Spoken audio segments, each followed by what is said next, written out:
Navajo skinwalkers, the witches of the Southwest. In Navajo culture, a skinwalker is a type of harmful witch who has the ability to turn into, possess, or disguise himself as an animal. This witch is called Yinalushi by the Navajo, which translates to, with it, he goes on all fours. It is just one of several types of Navajo witches and is considered one of the most volatile and dangerous. For the Navajo people, witchcraft is just another part of their spirituality and one of the ways of their lives. As such, witchcraft has been long a part of their culture, history, and traditions. Witches exist alongside humans and are not supernatural. The Navajo believe that there are places where the powers of both good and evil are present, and that those powers can be harnessed for either. Medicine men utilize these powers to heal and aid members of their communities, while those who practice Navajo witchcraft seek to direct the spiritual forces to cause harm or misfortune to others. This type of Navajo witchcraft is known as the Witchery Way, which uses human corpses in various ways, such as tools from the bones, and the concoctions are used to curse, harm, or kill the intended victims. This story is called Ina Lushi is Watching Me. My grandmother on my mother's side has always been very superstitious. For lack of a better word, she's not religious, but she does believe in a lot of paranormal stuff. Her mother was full blooded Navajo, and her father was Irish. Either way, she'd never been anywhere east of Montana, and she grew up in Nevada. One year, when I was in grade school, we decided to visit her. Most of the visit was pretty uneventful, typical boring old people stuff. Except she'd always keep her curtains drawn shut and she'd always peek out the window. And when someone asked what she was doing, she'd simply reply, Yina Lucy is watching me. This went on for nearly the entire visit until a few days before we were due to leave.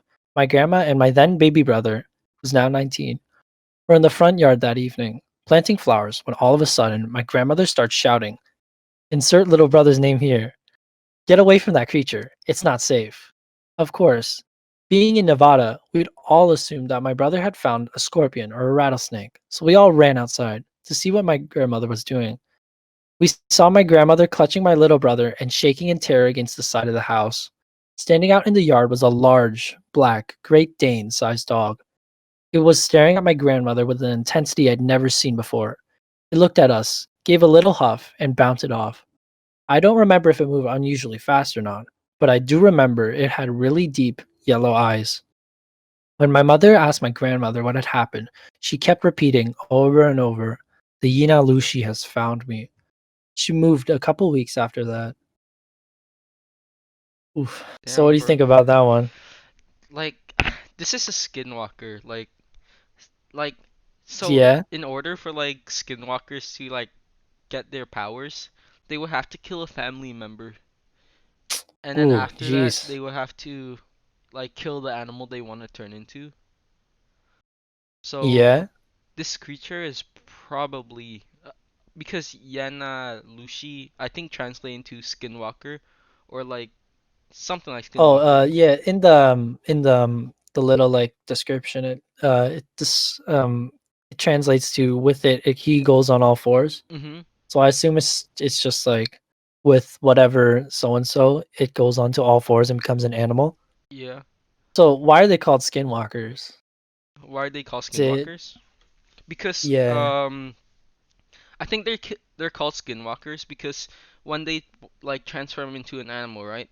They're like wearing the Mhm. skin or the corpse of the animals they killed, so like they could turn into it. Oh, okay, so because they wear the skin and then they walk on their hind legs, Well, so no, skin walking, I guess?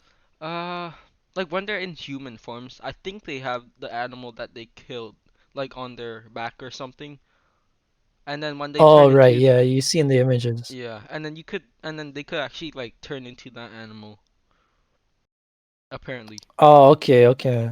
This is like The yeah. the part where it's like basically medicine men versus the skinwalkers. Mhm. It's like these ones seem to like harness like the place where because they're like they believe in the existence of like places where there's good and bad Yeah. like powers. Mhm. So these ones harness that. So I guess they're because they're form of witch. So they use the human corpses. So I'd assume that's why they have to kill like a family member. I don't know, And they like use like bones and other things from the human to make like concoctions to curse or harm Oh, and kill people. because I think they And kill their family members to get to like harness the ability to, I don't know, it's like a sin or something, and then God's curse yeah, them. so I assume that they like basically went over like the devil. Yeah, I think so. Something like that. It was like it knew we knew what it really was. I decided to join my bestie Karen for a 3-day stay at her grandmother's place on the res. Her grandmother lives near a place called Tuba City in Arizona, in the middle of nowhere, but surrounded by rural homes. We go to college together, and I was kind of interested to know about Navajo tradition. The first day we stayed, it was pretty chill. Nothing out of the ordinary, but then her grandma, around 67 years old, said that a stray dog came out of nowhere and wouldn't leave. To me, it did act kind of strange, and it was kind of ugly looking. It had a black, shaggy coat and looked like a mix between a German Shepherd and a Labrador. That night, we were watching a movie in the living room, which has big windows that look out to the front where the cars are parked, with the curtains wide open. Grandma was in the kitchen cooking dinner, and while we were watching a movie, next to the window is a medium bookshelf where all the DVDs are kept.